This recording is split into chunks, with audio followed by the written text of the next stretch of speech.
என்னடா பண்ற சும்மா அண்ணா சொல்லுவேனா என் உடம்பு நான் என்ன வேணாலும் பண்ணுவேன். ஓ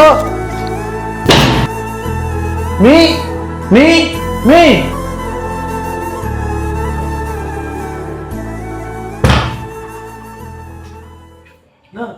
நீ எப்ப வந்த? வீட்டுக்குள்ள உட்காந்து சிகரெட் வச்சிருக்க. உனக்கு அவ்வளவு தெரியுமா? உனக்கு நாய வீட்டுல என்ன பண்ண உனக்கு? என்ன பண்ணடா டேய்? எவ்வளவு இது பண்ணுங்க? இது மட்டும் பண்ணியா? நீ நாரேஜ் பாடியா? இல்லனா உனக்கு சின்ன பையன் நினைச்சா இந்த மாதிரி பாக்கலாம் பண்ணிட்டு இருக்க. கேக்க வந்து அம்மாவை போட்டு வச்சிருக்க, போன் வச்சிருக்க. முதல்ல பண்ணடா. தெரியமாடா வலியதுடா, அடிக்காதடா. அம்மா மேல கை வைக்கிற. நானும் இந்த ஏரியால தான இருக்கேன். உனக்கு இருக்க ஃப்ரெண்ட்ஸ் மாதிரி எனக்கு இருக்காங்க. நான் ஏதாவது பண்ணிட்டு இருக்கேன்டா. எங்க அந்த பழக்கம் கத்துற வர?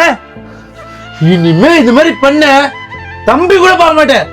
சா வச்சிருவேன். இதுக்கு அப்புறம் நீ எப்படி வெளியே சுத்த பாக்குற?